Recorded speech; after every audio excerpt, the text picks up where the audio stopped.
जिस जनता ने आपको 5 बार सांसद बनाया, उत्तर प्रदेश की जनता ने 5 साल निष्कंटक राज करने के लिए मुख्यमंत्री बनाया, और वही योगी आदित्यनाथ किसानों के, गरीबों के, मजदूरों के, वंचितों के घर में बुलडोजर चलाने लगे।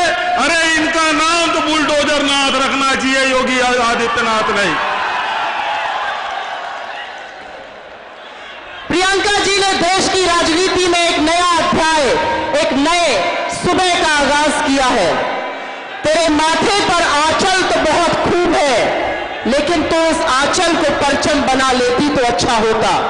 उन्होंने राजनीति में महिलाओं की भागीदारी को सुनिश्चित रखते हुए जो 40% टिकट का वादा किया है वो ऐतिहासिक है, और उसका सबूत है यहाँ पर दूर दूर से आई महिलाएं। लड़की हो, लड़ सकती हो, एक और बार, लड़की हो, लड़ सकती हो, एक और बार, लड़की हो, लड़ सकती हो, लड़की हो, लड़ सकती हो, लड़की हो, लड़ सकती हो, लड़की हो, लड़ सकती हो। यहाँ के पुरुष भी हमारा सहयोग करें। लड़की हो, लड़ सकती हो, लड़की हो, लड़ सकती हो। गुरु मच्छेंद्रनाथ जी की जय। बोलिए मेरे साथ, गुरु मच्छेंद्रनाथ जी की जय, गुरु गोरखनाथ जी की जय। जय हिंद, जय हिंद, जय हिंद।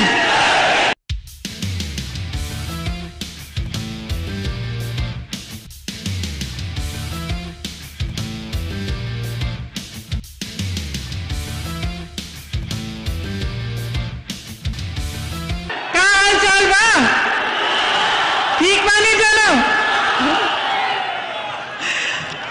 आज यहां आने से पहले मैं सोच रही थी कि भाषण में मैं क्या क्या कहूं। मैंने सोचा कि जब जब चुनाव आता है, नेता आपके सामने आते हैं भाषण देने, तो जो सत्ता में होता है वो आपको ये सपना दिखाता है कि आपका जीवन अब बहुत ही अच्छा बन गया है। जो विपक्ष में होता है वो आपको ये गिनाना चाहता है कि सब खराब है, क्या गलत है, क्या हुआ, क्या नहीं हुआ। तो सच्चाई क्या है? जो सत्ता में है, जो आपको वो सुनाते हैं, जो विपक्ष में है वो सुनाते हैं।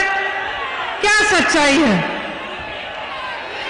देखिए, पिछले 2 सालों में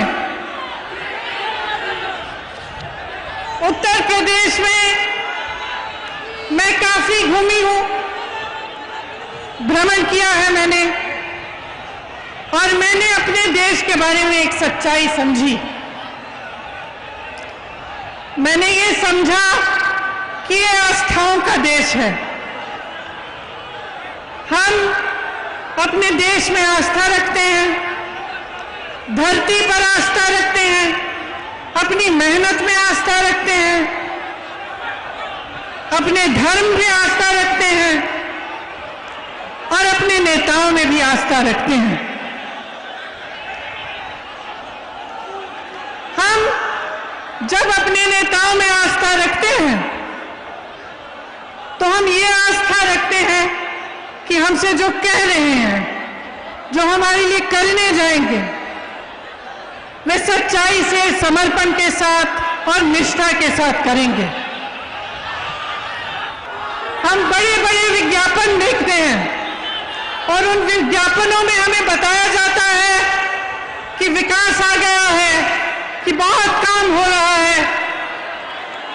तो आस्था की वजह से हम कभी कभी ये सोचते हैं कि अगर इतना बड़ा विज्ञापन है, इतनी बड़ी प्रोपेगेंडा है, तो हो सकता है कि कहीं पे विकास जरूर आया होगा।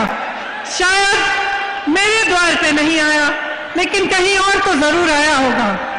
अगर प्रधानमंत्री जी कह रहे हैं, मुख्यमंत्री जी कह रहे हैं, तो कहीं इस बात में सच्चाई होगी। इसी तरह से जब हम प्रधानमंत्री जी को अपने 8,000 करोड़ के हवाई जहाज में इटली जाते हुए देखते हैं तो हमारे मन में ये बात आती है कि शायद हमारे देश की शोभा बढ़ा रहे हैं। लेकिन देखिए, सच्चाई आप जी रहे हैं। मैं जहां जहां जाती हूं तो ये जो इश्तिहारों में, विज्ञापनों में देखती हूं, इससे एकदम अलग एक आसमान जमीन के फर्क की सच्चाई में देखती हूं। मैं कुछ महीनों पहले प्रयागराज में बसवारा गांव गई थी। एक निषादों का गांव है। जब मैं वहां गई तब पुलिस और प्रशासन ने निषादों की नाव जला डाली थी। बहुत ही संकट में थे गांव वाले।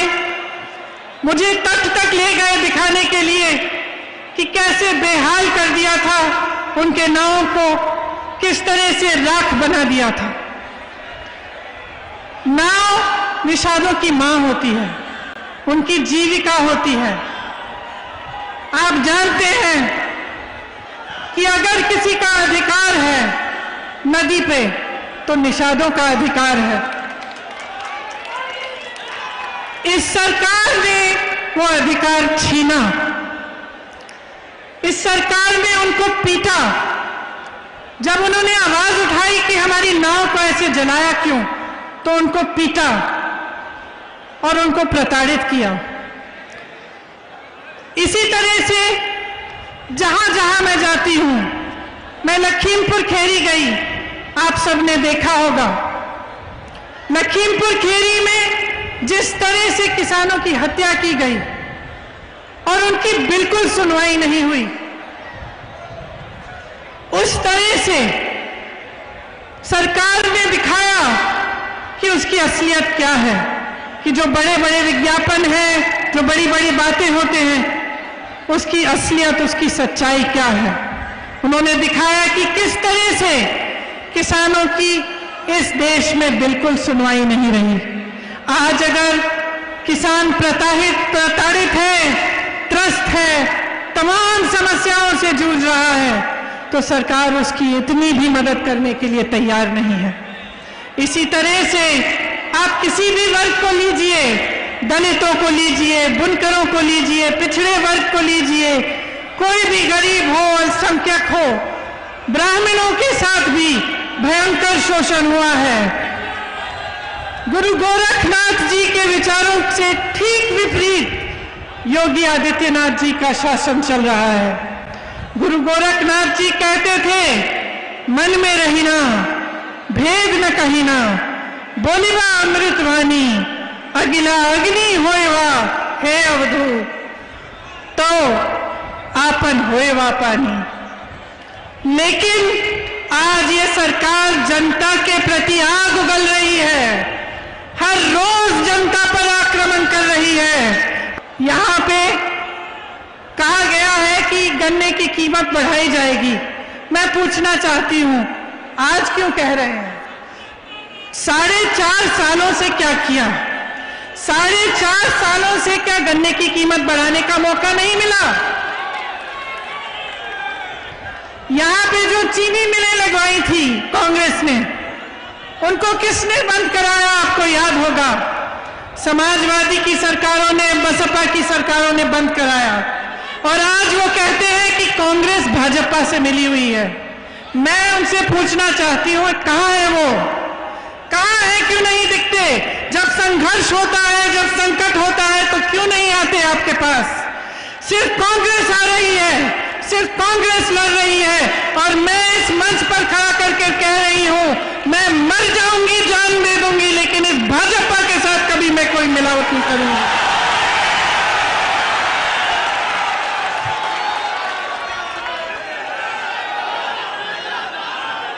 आपने देखा है कि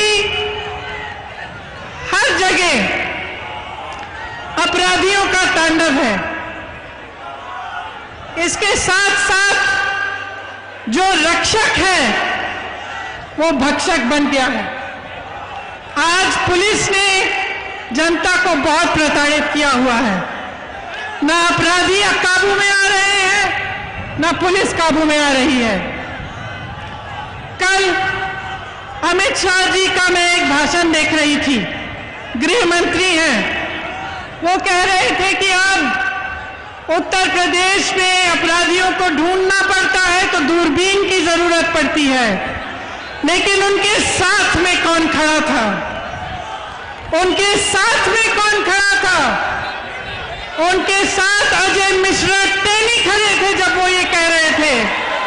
मैं कहना चाहती हूँ, दूरबीन छोड़िए, चश्मे लगाइए। आपके साथ मंच पे खड़े होने वाले के बेटे ने किसानों के साथ क्या अत्याचार की है, उसके खिलाफ कार्रवाई करिए।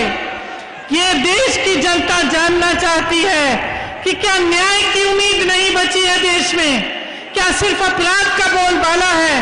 क्या गरीब की कोई सुनवाई नहीं है? सिर्फ बड़े बड़े अरबपतियों खरबपतियों की सुनवाई है? सही कह रहे हैं आप, बड़े बड़े खरबपतियों की ही सुनवाई है इस देश में। आपने बार बार ये देखा है, लखनऊ में विवेक तिवारी को पुलिस ने गोली से मारा। कानपुर के एक व्यापारी मनीष गुप्ता यहां आए थे गोरखपुर, उनको होटल से उठाकर पुलिस स्टेशन में ले जाके मार डाला।